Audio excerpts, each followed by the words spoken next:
Chapter 10.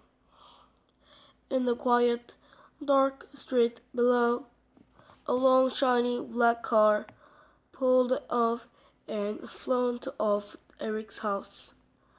The driver got out and rang the doorbell. A white-faced Eric was waiting behind the front door, clutching a very small suitcase with cosmos in the laptop bags. He turned on the threshold to say goodbye. Susan and Annie hugged him tightly. "I have to go," he said. His eyes burned like two dying stars in his pale face. "Good luck," said Susan quietly. "Eric, please be careful. Please, watch out for yourself. There are bad people out there, and they don't like you." "Hush, hush, it will be fine," said Eric, trying to sound cheerful, now that he was actually living. Susan and Annie couldn't be angry with him anymore. "In a few days, I'll be back and we'll all be laughing about this. It's just a silly misunderstanding once I've had a chance to explain. Everyone will be fine. I'll be home before you know I've gone. Maybe even in time for the party." "Bye, Dad," said Annie, her bottom lip wobbling.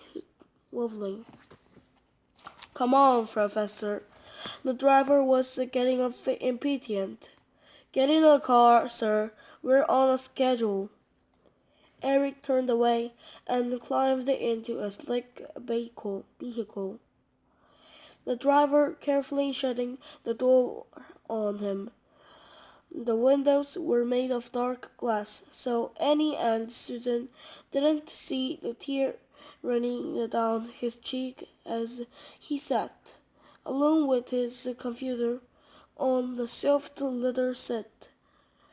The car rolled away down the street, the powerful engine purring. They drove in silence to a nearby airfield. It was a private strip where only a few planes landed and took off each day. A few words from the driver to the ground guard at the gate, and the car was brought heading right onto the airfield. A jet was waiting in a brilliant light of a full moon. The small staircase folded down so that Eric could get aboard, and found that he was the only passenger. After only a few minutes, the pilot's voice came over the loudspeaker. "Good morning, Professor Bellis. It is our great honor to be flying you this evening. We will be landing at an airfield near the Large Harden Corridor in about an hour and a half. Could we ask you to fasten your seatbelt for the journey?" With that, the little plane accelerated down the runway and smoothly lifted its nose until they were flying through the night sky toward what could be the end of Eric's career. Even though George had fallen into a deep sleep the moment his head touched the pillow, it didn't last long.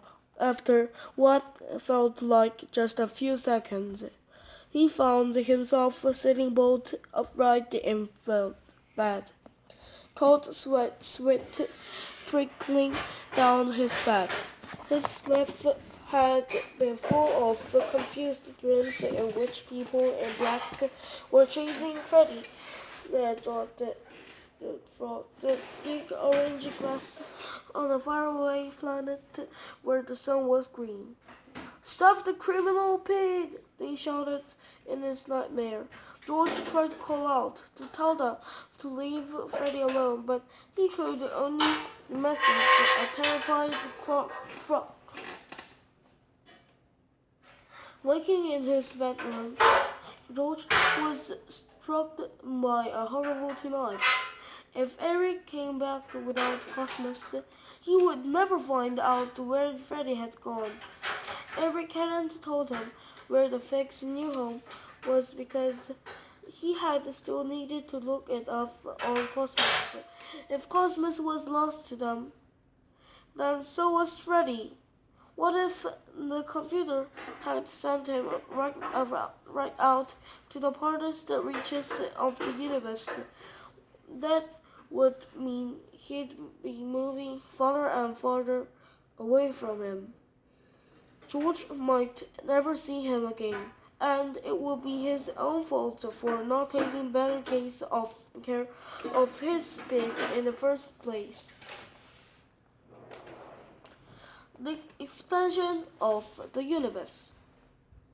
The astronomer Edwin Hubble used the 100-inch telescope on Mount Wilson, California, to study the night sky.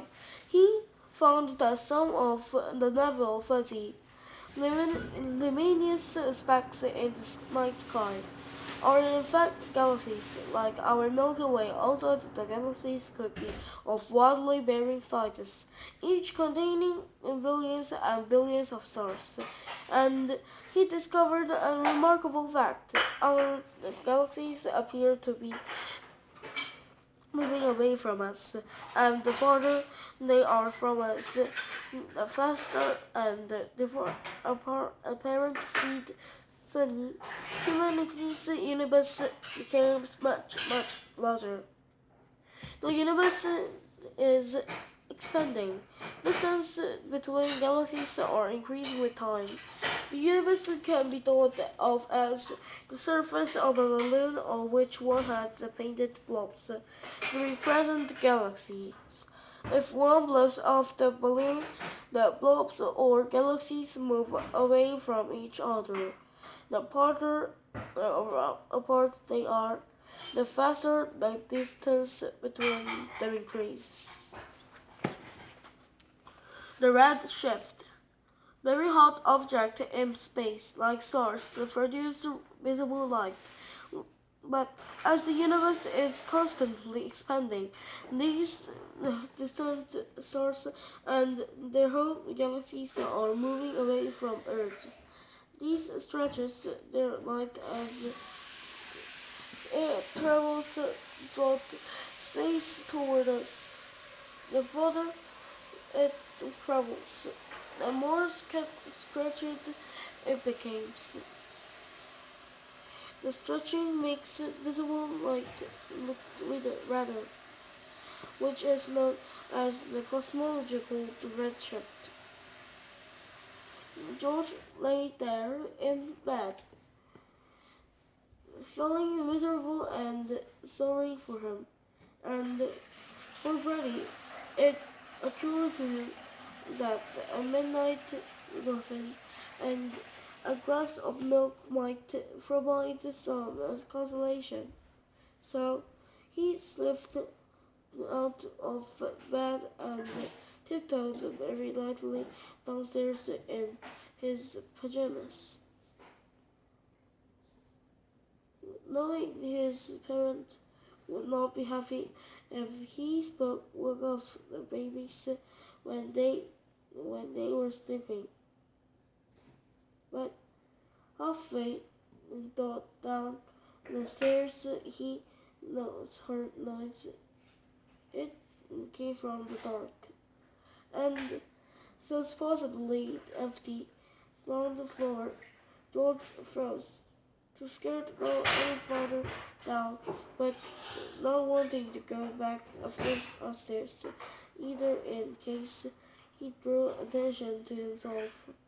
He listened really carefully, straining his ears for any faint sound. Just as he was starting to think that he must have imagined the noise, he heard it again. It was quiet but distinct footsteps, and slowly and be careful at his own. Outside, the moon was full and shining on a brightly that is brightly that it shone almost like day, and the silvery light that flooded and brought the downstairs windows. From when he stood